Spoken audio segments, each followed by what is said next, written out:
حضرت عبداللہ سے مروی ہے کہ ایک آدمی ماں باپ کو روتا ہوا چھوڑ کر آپ صلی اللہ علیہ وسلم کی خدمت میں ہجرت پر بیعت کرنے کے لیے حاضر ہوا. آپ نے فرمایا جاؤ اپنے ماں باپ کے پاس واپس جاؤ اور ان کو اسی طرح خوش کر کے آؤ جس طرح تم ان کو رلا کر آئے ہو، یعنی ان کو ناراض نہ کرو. یعنی حتیٰ کہ ہجرت جیسا عظیم عمل جو ہے اس سے بھی روک دیا جب تک کہ ماں باپ خوش نہ ہوں. پھر تیسری چیز ہے ان کی خدمت کرنا، کیونکہ زبان سے شکریہ بول دینا یا ایک دو لطیفے سنا کے ہنسا دینا اور سمجھنا کہ ہم نے شکر گزاری بھی کر لی اور ان کو خوش بھی کر دیا، یہ کافی نہیں ہے. اس کے لیے خدمت کا عمل بہت ضروری ہے. نبی صلی اللہ علیہ وسلم نے فرمایا وہ آدمی ذلیل ہو پھر ذلیل ہو پھر ذلیل ہو. لوگوں نے پوچھا اے اللہ کے رسول صلی اللہ علیہ وسلم کون آدمی؟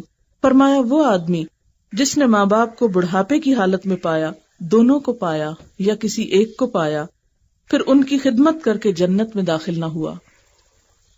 یعنی خصوصاً بڑھاپے میں ان کی خدمت ضروری ہے، اور پھر خاص طور پر جب کوئی اور بہن بھائی نہ ہو یا دور ہوں اور آپ ہی ان کی مدد کر سکتے ہوں. ایک صورت تو یہ ہوتی ہے کہ بہت سے بچے ہوتے ہیں، کبھی ماں باپ بڑھاپے میں ایک کے پاس کبھی دوسرے کے پاس، تو مل جل کر اس کو مینج کر لیتے ہیں. لیکن بعض اوقات ایسی صورت ہوتی ہے کہ آپ کے سوا کوئی اور ان کا خیال رکھنے والا نہیں، تو اس صورت میں خاص طور پر یہ وعید سنائی گئی کہ پھر ایسے شخص کے لیے تو جنت بھی حرام ہے، کیونکہ آپ سب جانتے ہیں کہ ماں کے قدموں تلے جنت ہے. پھر اس کے بعد یہ ہے کہ خدمت کے ساتھ ساتھ عاجزانہ رویہ بہت ضروری ہے. بہت سے لوگ ماں باپ کی خدمت بھی کر دیتے ہیں لیکن ان کے سامنے بدتمیزی سے پیش آتے ہیں، ان کے سامنے تکبر کرتے ہیں. اس سے روکا گیا ہے اور عاجزی اور انکساری کا سبق دیا گیا ہے. کیونکہ ہوتا ہی ہے نا کہ جب ہم خدمت کرتے ہیں تو ہم سمجھتے ہیں ہم نے بڑا احسان کیا ہے، اور پھر وہ کہ ہمارا حق ہے اب ہم جو چاہیں سنا دیں کسی کو.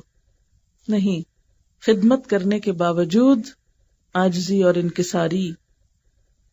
اس میں قرآن پاک کی ایک آیت آتی ہے وَاخْفِضْ لَهُمَا جَنَاحَ الذُّلِّ مِنَ الرَّحْمَةِ، ان دونوں کے لیے رحمت کے ساتھ اپنے کندھے جھکا کر رکھو، یعنی شفقت کا معاملہ کرتے ہوئے اپنے پوسچر میں بھی عاجزی رکھو.